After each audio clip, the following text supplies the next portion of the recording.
Hey yo guys, welcome back. My name is HM and I hope you're doing absolutely fantastic, and if you're new here, the Swarm welcomes you. Today, we're going to be taking a look at another Battle Strike pack, and I feel like this is a great one to cover, because there is one Bakugan that is just the queen of power creep. And if you don't know what power creep is, it is just the general overpowering of certain Bakugan that are they just get better and better every single time, every season, and this one is no exception. This is the Aquos Pegatrix Battle Strike pack. Now, I'm not 100% sure if any of these other Bakugan are like super good, or the Geogon, or the Nanogon. I think the Echo is pretty good. I have that one already. Not sure about the Fury, but we're going to go ahead and bust into this, take a look at the character cards and the action cards. I'm pretty sure these come with action cards. It's been a little bit since I opened up one of these. I hope it does. No fusions today, unfortunately. I do want to cover more of those, because I think fusions are super cool now that I've seen some of the cards that become available to them when they do fuse. But anyway, I digress. I can go on about that all day. But guys, I wanted to also bring to your attention that I've been doing shorts lately about rolling techniques and stuff. So if you guys want to see any specific Bakugan featured on those, let me know in the comments, because I want to do more of those videos and like help people find ways to roll their favorite Bakugan, maybe up their game a little bit. And also, we just hit 550 subscribers. So if you want to help me get to 600 or even 1,000 so your boy can get some money, that would be greatly appreciated. But anyway, guys, let's go ahead and bust into this and check out this awesome Battle Strike pack. Alright, first things first. The cards. Our beloved cards.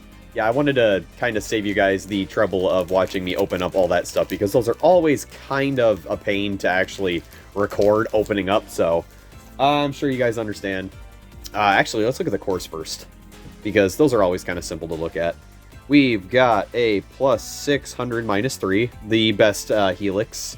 A plus 600 Magic Shield. Not the best, but still one of the better ones.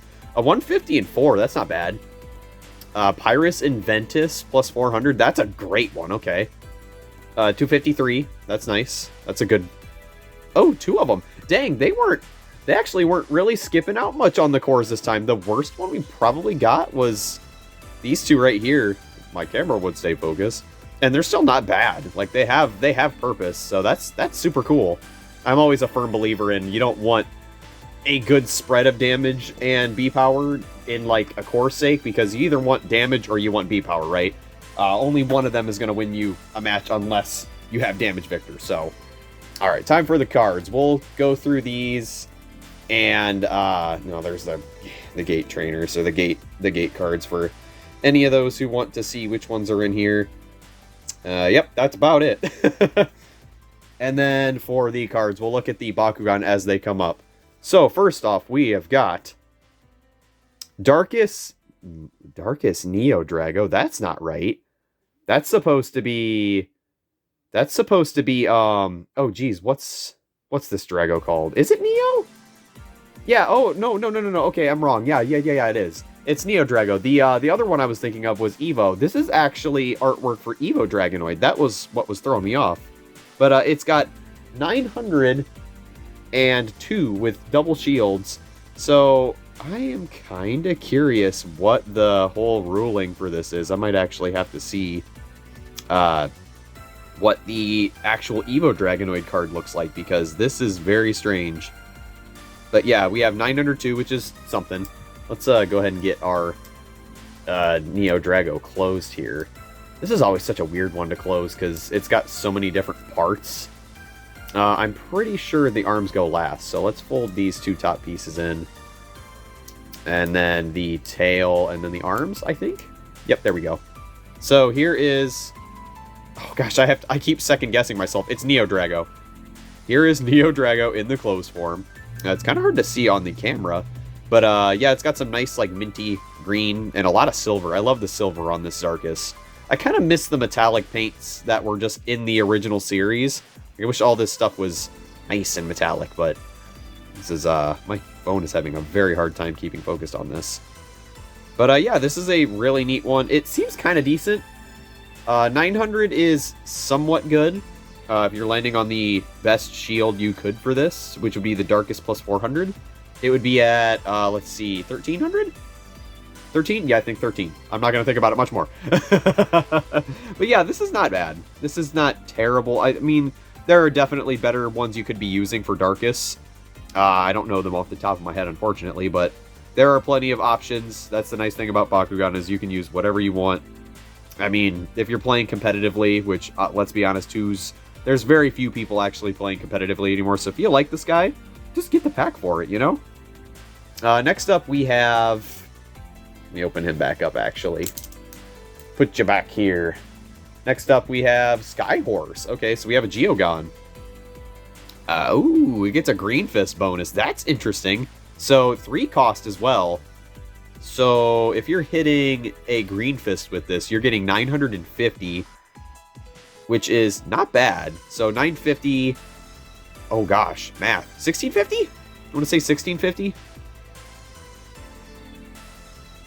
Yeah, 1650. Brain. I love how I stopped talking to think about that, and it wasn't even like... I wasn't even actually thinking about it. I'm just saying it is. But, you're Skyhorse. Here is Skyhorse. I actually really like this design. I kind of wish it was a little more... There was a way to get it a little more upright, because, I mean, it looks way cooler this way. But if you're, you're laying it on the side like it's supposed to, there you go. That's kind of what it looks like, but I like the head.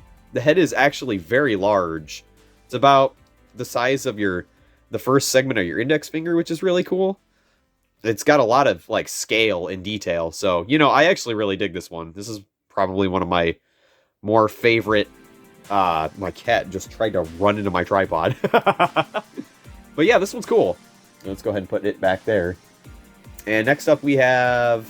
Man, they're really going to make us wait until the end to see the pony. So we have Pharol now, which is actually... Kind of cool, actually. So, it's got a Flaming Fist and Helix. And if you're landing on the plus 600 Helix, this is hitting 1100. Which admittedly isn't super high. And the 600 will reduce your damage by 3. So you'll be sitting at 4 damage. So 1104. I like that this has a Flaming Fist, though, because if you land on the plus 6 Flaming Fist, you've got 13 damage, and that's actually fairly sizable. So Pharol is kind of an interesting, I guess, I don't want to say jack of all trades, because there would be a lot of investment to try and get it to win. You got to play a Damage Victor card, and, there's just a lot of factors that go into playing something like this. B-Power is usually going to be what you want in most scenarios, because you won't always have Damage Victor. So, for those instances where you need to win damage, this could be a good candidate. Now, I will say I'm a little sad at how little detail this Pharol has compared to the card. This would have been really cool to actually see some of this black thrown on here, because the artwork form of it looks super cool. You have this nice little deep red here, but the black would have looked really cool, like on the jaw and the body, but I digress. It's still cool. I like Pharol a lot. Pharol's a neat one. I'm not going to bother closing up all these. Next up, we have Fury. Okay. Generic. Yeah. That's a little disappointing. It's not bad. It's just... There's so many good Nanogun that have core abilities that add or remove cores, and this one is just... plus 300 and plus 500. I feel like you could... Especially in Aurelus. Like... I feel like this could have been a lot better. But, I mean, if you don't have any other options, I think Lancer... Aurelus Lancer is pretty good, but it might have the same generic effect. I am kind of unsure at the moment, but yeah, this one is... It's not a pass. It's a Nanogun. You can choose to use whichever ones you want, but there are better ones. Next up... Actually, no, let's take a look at the Bald Eagle, because this thing literally looks like an eagle, and it looks nothing like its card artwork, so I'm very curious as to where the disconnect comes from here at Spin Master when it comes to, like, designing a Nanogun or a Bakugan and having their artwork look completely different than the toy, but it's probably just to save on time and money constraints. Next up, we have... I think this is the last one. Oh no, Echo. And then, yeah, I already have Echo, so we'll take a look at Echo very briefly. 1 shield plus 200, 2 shields plus 600, another generic one. A little better than Fury, though, which is funny, because it's an easier kind of thing to get. You just need to get 2 shields instead of a Flaming Fist and a shield. So, I mean, I guess they're both equal on their difficulty, but less or more returns at lower. You get 100 extra B power for holding 1 core. But, again, for Fury, we'll go into this for the sake of comparison, since this is a good comparison. Fury will want you to pick up a Flaming Fist, which will be a 150 B power, so that would be 450 total from that whole round on the boost. And then this one, you would be picking up a shield, so you'd be getting less, but you'd still be getting, if best case scenario, you have a plus 400 shield. You're going to be at 600 for this one, so, I mean, I feel like the cons outweigh the pros, so I don't know, I guess choose willing or sparingly, and I mean, Echo's not bad. And we have our power creep pony again. So, Platinum Neo Pegatrix. We have a shield and a magic shield, which is an interesting lineup. 107, but this is the Aquos Sectonoid, if you will. This actually has 2 core abilities. Landing on a magic shield allows you to add another core. So, 2 650s, that's already 1300, so this can hit 1400 on by just landing on the magic shield. Or, you could land on a normal plus 400 shield and be at 500, and then steal your opponent's core, and they won't have anything. So that would put you at 1050 and 7, I think? And that's not bad. All things considered, anything that is at 1000 B power is already behind this without the core. So it is up to you to make that decision whether you think these abilities are good. I think they're great, because not much has 1000 base B power, and if you're running something that's 1000 base B power, you're going to want things that steal cores and do things like this. So this thing is at a severe disadvantage without these cores, but it is still a super solid pick. So yeah, this is a very, very good Bakugan. I would go as far to say this is one of the better Aquos ones, and it brings a unique core lineup. Let's go ahead and take a look at the actual figure, because, man, does this thing look awesome. Like, I absolutely love... Wait, what the... You guys see this? It's missing... Wait, it's missing some paint detail. Wait, hold on. I have a couple Bakugan that are like this, actually. Why does this always happen to me? Let me get some more light on the subject here. The right side has this really cool, like, Aquos crest kind of design, and the other side doesn't. So my Pegatrix is just lopsided. How does this even happen in a factory? Is it like that anywhere else? No. Wow. Well, I guess I just have a unique Pegatrix too, just like my Tretorus. My Tretorus has something just like that. But seriously, this Bakugan is just so beautiful. Look at this blue on this silver. And then you have this other light blue on the silver as well.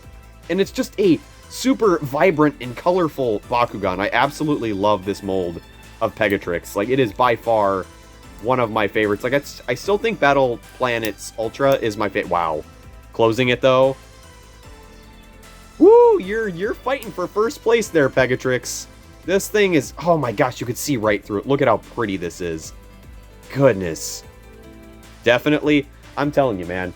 These platinums with the silver bodies are like peak platinum. I love it. Like, I absolutely love the silver on these platinums in these Battle Strike packs.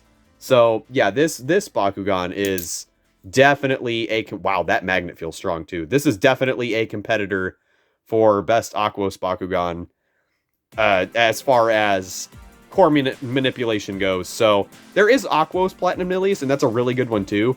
But this one has the multiple core abilities. So yeah, seriously, this pack is totally worth picking up. I think the Bakugan in it are actually pretty good too.